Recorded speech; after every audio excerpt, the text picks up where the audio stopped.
সবার আগে রাসূল খোঁজ নিতেন, কিসের খোঁজ নিতেন বলেন? নামাজের খোঁজ নিতেন। নামাজ হয়েছে কিনা, সালাত নামাজ হয়েছে কিনা। যুবক, তুমি কোন দল করতে যাও? তবে যুবকরা এখন সচেতন, অনেক সচেতন, অনেক পারফেক্ট। আমি তো ভাবছিলাম মনে হয় যুবকরা শেষ হয়ে গেছে, না, জাতে মাতাল তালে ঠিক। আন্দোলন করে সফলতা নিয়ে একদম দুপুর বেলায় গিয়ে গণভবনে মুরগির রান খেয়েছে। বিশাল ব্যাপার। বাপেরা পারে নাই, সন্তানরা দেখায় দিছে, দেখ কেমনে করা লাগে। আসতে কোন কেন? যুবকরা পাহারা দাও, সামনে আবার দাঁড়াতে হবে। আমার মন বলছে, আমার মনে হয় সেই সময়টা মনে হয় অপেক্ষা করছে। আবার জেগে উঠতে হবে। আবার সেই পরাজিত শক্তি আবার মাথা চালে দিয়ে ওঠার দুঃসাহস করছে।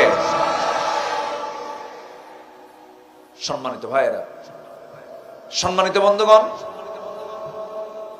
আমরা এই দেশটাকে ইসলাম দেশ সাজাতে চাই। সবাই রাজি আছেন তো? ইনশাআল্লাহ। ইসলাম কার? আল্লাহ। ইসলামটা কার? অতএব আল্লাহর ইসলাম দেশ সাজাবো আমরা। এই জায়গায় কোনো দুর্বলতার কোনো সুযোগ নেই।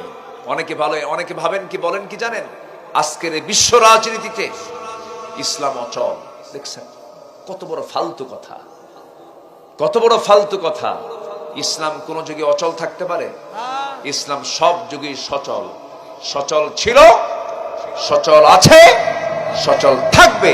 যদি বলি ইনশাআল্লাহ, ইসলাম বিজয়ী হবে। তুমি থাকবে না, আমি থাকবো না, কিন্তু ইসলাম ঠিকই বিজয়ী হবে। ইসলাম কারো বাবার না। খুব চেষ্টা করেছিল, পারে নাই। 2009 সালে আমার জীবনের প্রথম সফর ছিল হজের সফর। প্রথম 2009 সালে আমি প্রথম হজ করি। ওই বছর ছিল হল আল্লামা সাইদ রাহিমাহুল্লাহর শেষ হজের সফর। উনি হজ শেষ করি দেশে ফেরার পরই জুনের দিকে তিনি গ্রেফতার হলেন। তো ওই হজের সফর আমরা সবাই মিলে হুজুরকে বললাম, হুজুর দেশের রাজনৈতিক প্রেক্ষাপট প্রতিকূল, ট্রাইব্যুনাল গঠন হচ্ছে, টিপাই মুখে বাঁধের বিরুদ্ধে আন্দোলন চলছে। সেই সময় বলা হলো, হুজুর আপনার দেশে না ফেরাই ভালো, রয়্যাল গেস্ট হয়ে হজ করতে এসেছেন, আপনি যদি নাগরিকত্ব চান সৌদি গভর্নমেন্ট আপনাকে নাগরিকত্ব দেবে। উনি বলে ফেললেন মুস্কি হাসি মেরে, সাইদি পালায়া থাকার মানুষ না। আমি নির্দিষ্ট দলের একজন লিডার, আমি নেতা হয়ে পালায়া থাকবো, আমার কর্মীকে দেশে অসহায়ের মতো করে ফেলে। এই চরিত্র রাসূল আমাকে শিখান। আলহামদুলিল্লাহ বলবেন না? তাহলে আমার দেশে দিন বিজয়ের সম্ভাবনা আছে না নাই? আসতে কবেন না, আছে না নাই? উনি বললেন আমি দেশে ফিরবো,